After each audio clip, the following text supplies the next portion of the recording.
Howdy, howdy. Welcome to another episode of WeTS, We Talk Sports, presented by WeTV. I'm, of course, your host, Dom Siani. Joining me today are my co-hosts, Owen Fleming and Jacob Pendergraph. Welcome, everybody, and welcome to another episode of We Talk Sports. Glad you guys can join me. Absolutely. Happy to be here. We got some stuff to talk about, but today's focus we'll be talking about is NFL head coaches, the new ones specifically, and what we're going to rank them in our tier list. So let's get right into this thing. Let me pull up the tier list and get my laptop over here and situated. We got some things to talk about. Our first one to talk about is Mike Vrabel to the New England Patriots. So I'll let you guys start off. I think that was a pretty good hire. I'm not mad at that, Vrabel's yeah. a Patriots legend. You know, he used to play there. He won a Super Bowl there, I think.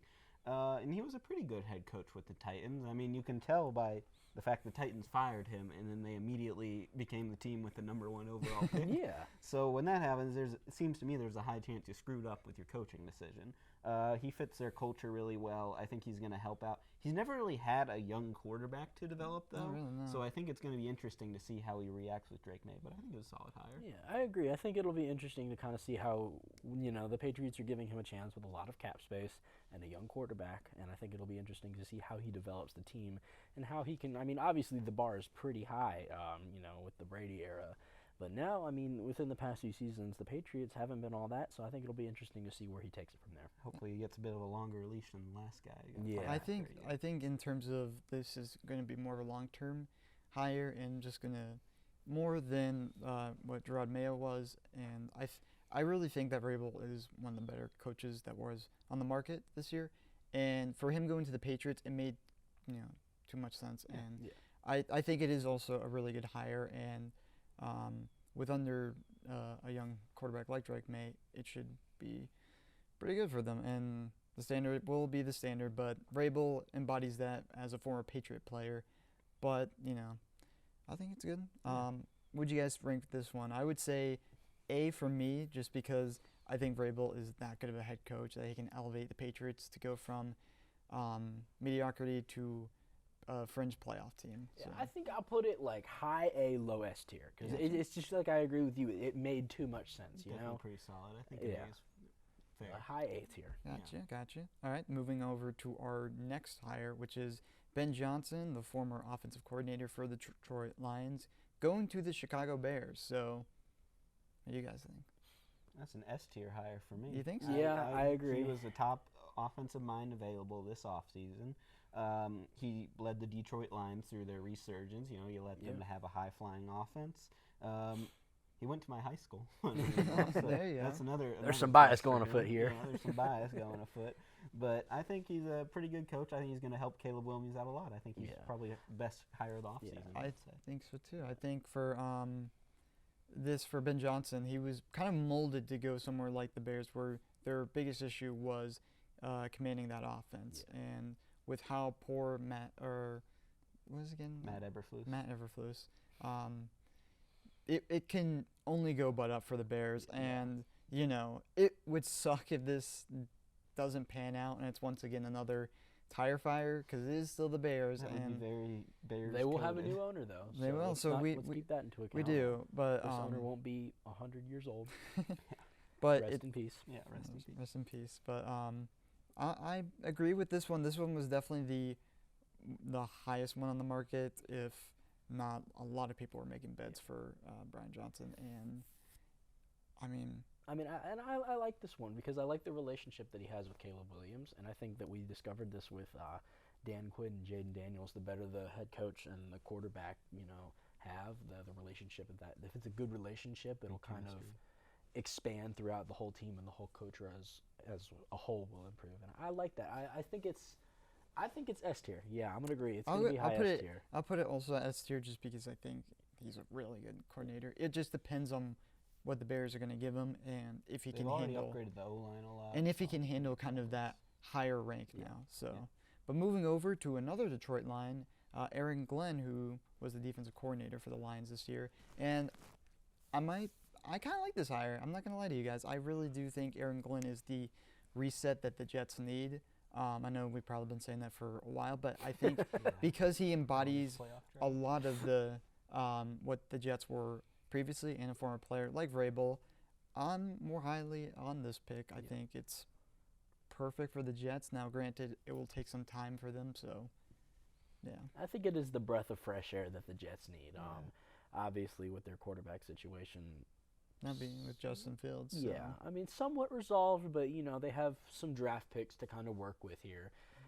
And obviously, they're rid of Aaron Rodgers, so hopefully they can kind of. You got like a $40 million dead cap from him. Yeah, on the roster that's this year. It's gonna Yeah. take a while to get over that's that, gonna but take some time. But I think it's kind of like the breath of fresh air that the Jets needed this offseason. And they have the draft space to work with, too. And I think that I'm going to put that one high B, low A tier. that's what I was thinking too. I think that's a B as well. He's a good culture setter, but also the Jets ownership is just so bad. It's- I don't know. We'll it's have to never see if been- he can actually yeah. do anything. Yeah.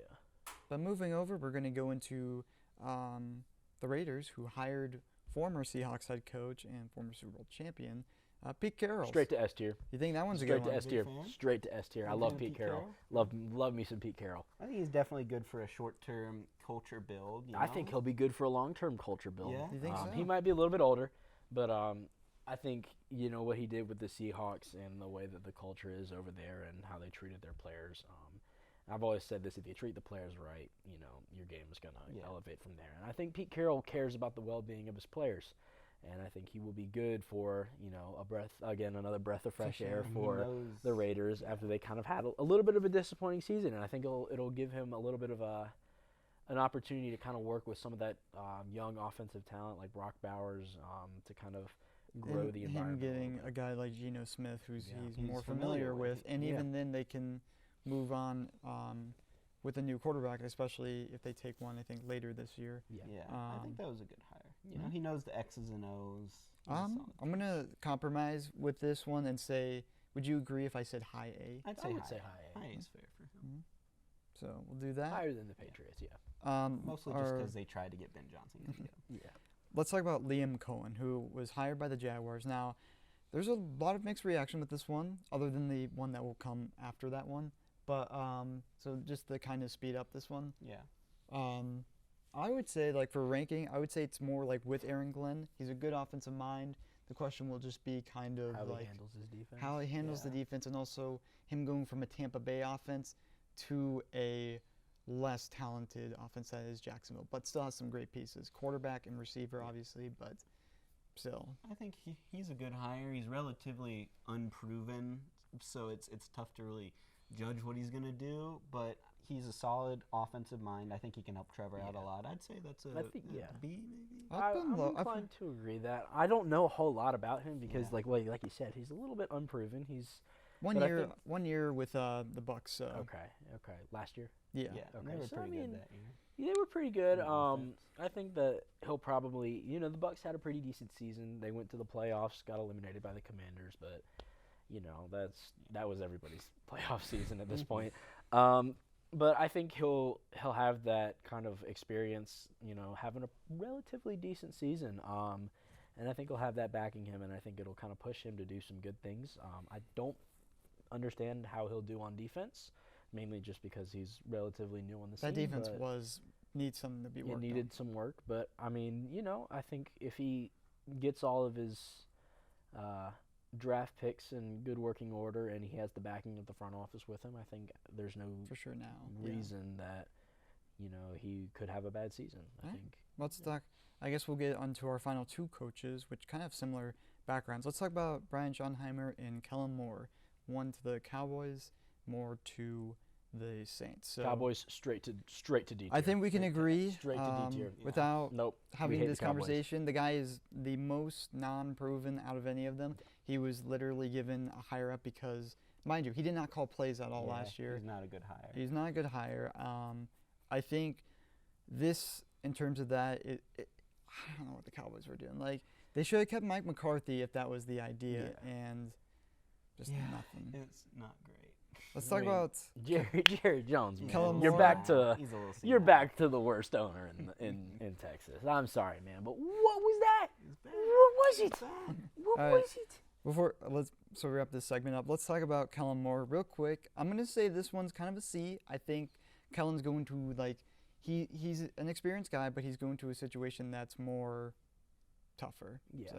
I'm gonna put it at B tier. I think because the front office and the general managers and the owners think that he can handle it. I think he's proven himself in tough situations before. Play called the Super Bowl. Play called Yeah. the Super Bowl. I would put him in B as well. Yeah, I think he's got the time and the experience. I think if the front office and the team are willing to work with him, I think there's no reason he can't succeed in that role. Okay. Well, thank you, gentlemen, for joining me today. We did rank the coaches for the NFL, and joining me now will be Alexander Hoffman to talk about the upcoming games and what was March Madness. So, be right back. Welcome back, guys. We are once again joined by Alexander Hoffman, the host of Chats with Cats, here to talk about some March Madness. The first 2 rounds are done with. So, Alex, what do you got for us? Oh, it was a time. I mean, UNC showed, I guess, why they deserved to be in the first 4, and then lost immediately. So Ole Miss showed that they were more than just a 6 seed, right? Yeah. Oh my gosh, Ole Miss is going nuts. They led Iowa State the entire time in the round of 32. Yes, they did. They by 20. dominated that game. I mean, I don't know. SEC. I'm not happy about how many teams were in, but I mean, obviously. Well, you don't need to worry about one of those teams. My Georgia Bulldogs did not play well at all this week. No, Gonzaga ripped them to shreds. Yeah. Gonzaga, sorry. Gonzaga was underseeded. They should were. have been higher. Then they put up a good fight against Houston in the second round. So it's a little scary for a person who did pick the Cougars to go all the way and win the whole thing. So, but they got it done. It was a close game. Gonzaga is a really tough team. So, yeah. I don't know. There was a lot going on overall. Creighton picking up over Louisville. I was surprised by that, man. Louisville, I thought they were going to do something. They made it all the way to the finals for the ACC tournament, and I was thinking, they're a sneaker team. So, but nope, not against Creighton. They weren't. And as long as Creighton is efficient shooting, they can be a pretty good team. It Yeah. fell off a little bit at the end of that Auburn game, but for a lot of that game, they were just pretty red hot from 3. But that's their entire game plan. Man, So if that starts to fail, it doesn't go well for them. But they were able to beat Louisville just because they're so accurate behind the arc. I mean, same thing. They beat UConn in the Big East tournament, and then we saw UConn put up a big fight against the Gators. Yeah. It's like, you never know. It just UConn going down. I'm of course wearing my Donovan Clingan shirt, repping last year's Huskies, but didn't happen again. no. I mean, we can talk about Jacob Pendergraft's pick to win it all, the Clemson Tigers. They blew it instantly. Oh my didn't they? goodness, that was the shocker. That was quite a shame. My God, Who it was is- McNeese. McNeese destroyed them, and then they They couldn't keep it going, and then their coach immediately left. Oh, It was a tough Amongst week. all the And their rumors. student manager. Yeah, they had that moron. insane game against Clemson while all the rumors about the coaching change was happening, and then immediately lost it, and then the student manager oh my goodness, such a lot of transactions going around, and That was a fun college. upset, though, because we didn't get that many of them. In no, the we first didn't. It was kind of round. a controlled first round. there were the teams like New Mexico, which isn't that big of an upset. It was a 10-7, Yeah. and then there was the big one I think was Colorado State. I think that was an important I one. had them actually doing that because I thought they would be better. I mean, and they were pretty good. They were playing a really hard game in the round of 32. They just couldn't pull through. But St. John's pretty early exit for Oh a my 2 goodness, seed. it was a tough matchup though with Arkansas coming in, but And then they didn't play that well the game before either for a No. little bit of it. So you could tell there were some issues. it's Mhm. kind of like what Auburn is right now. Because I was not impressed by what the Tigers were, especially going into the Sweet 16. I really think Michigan has a chance at upsetting the Tigers, and Yeah. I mean, I think the Tigers will go down even if they pass the Sweet 16 to like Michigan State, who I think should make the Final Four. Michigan State. Michigan State, yeah, I mean they're a good team. I think the Gators are a lock for the Final Four at this point. I'm gonna make a second chance bracket later this week, before we get the Sweet 16 actually starting. But I think Gators are a lock. They pulled it back together. UConn almost had them.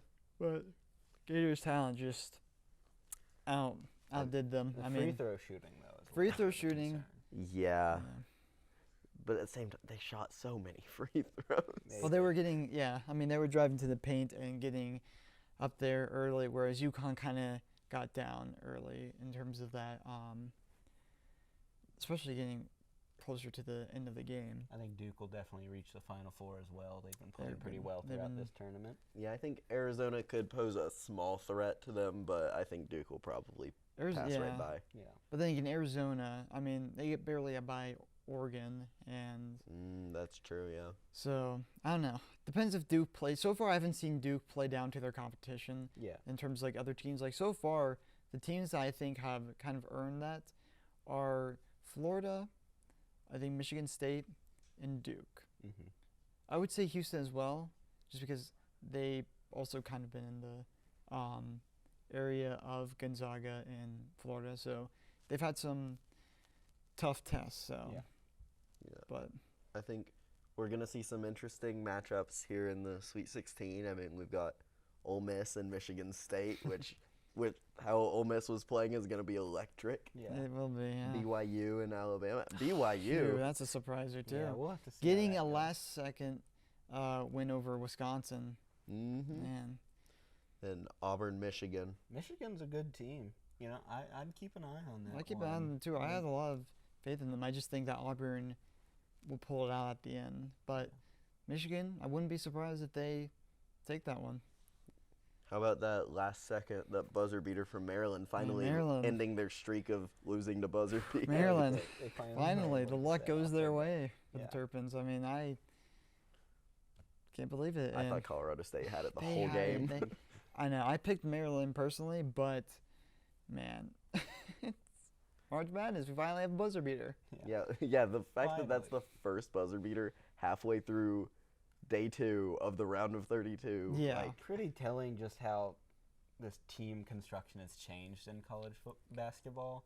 Because now with the NIL funds, you know, these big schools can go out and get anyone to feature on their bench, and these smaller schools are a bit more limited in the player pool. So I think that's probably played a part in the lack of upsets this year. Definitely. Yeah, I think so. We're not getting what we saw like last year, or even in like 2023, where The we had Furman, Virginia. Yeah. Furman, Virginia, or even having an 8th seed and a 5th seed make the national championship, like how it was San Diego State and UConn. But- Speaking of UConn, let's talk about the women's bracket Alright, because for that, the women's. as a Huskies fan, makes me a little bit happier to talk Yeah. about this one, the 2 seed Huskies instead of the I 8 mean, pretty seed. yeah, well in they that are really good, man. They Yeah. are dominating their way. I mean, they in the in their first round, they had a win that was 103 to 34, Just after which the was the biggest like differential I'm pretty sure out of all of the games in the first round. for sure, and yeah, NC State, or not NC State, South Carolina, they were concerning for a little bit last game, but they pulled it out in the end. I still think they can go pretty far. They can go but pretty I was a far, little but worried by the repeating end of that. it might be harder for them to repeat now, more or less just because of how many good teams there are now. Like they got to worry about UConn and just UCLA. UCLA, USC, and State as well, NC State. So Yeah, it's a tough bracket. it is a tough bracket for a repeat in that scenario. I think it makes sense after watching South Carolina play, though, why the majority of people have picked either UConn or USC to win it all. Yeah. Like, those are the 2 highest picks for March Madness for women's, is UConn and USC. I know. Not in that order, opposite.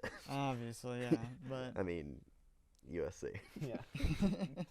Any upsets you think are going to brew for this set of games? Well, I mean, as I think we discussed last time, we don't see many big upsets for Yeah. the women's bracket. Yeah, not Typically, there's usually. just such a big difference between the best women's team and the not as best oh yeah, women's team. Like, I mean, like I said, an almost 70-point difference. Yeah, that was pretty crazy. Like, I think, I don't even know, almost nothing. I mean, we got a 10-7. Yeah, that's probably the closest we're going to get. We'll get some 4-5 upsets. maybe. Should still be a fun rest of the tournament, hopefully, as we get to the close of that. Yeah, we'll see. I mean, I'm mainly excited as we film this today. It is the 24th, and 24th of UConn hasn't March. played their second round game yet, but I mean, I'm excited. I mean, this week, not a whole lot of games going on other than women, so I'm really looking forward to watching some of those matchups. Yeah, should be some Mhm. good games before our next episode. For our next episode, we'll be talking about some Final Four predictions. Final Four because predictions. By then, Sweet 16 and Elite 8 should be Mhm. about over. Yeah. You'll be seeing Alex a lot more. You'll be seeing him for the rest of the kind of tournament setting. But that is, in fact, going to do it for today's episode of We Talk Sports. Thank you again for joining me, Alex. Goodbye, Catamounts. Thank you, Owen. And, of course. course, thank you, Jacob, who's behind our camera right there. Thank you. And I'm Dom Sayani, once again, saying so long and go Cats.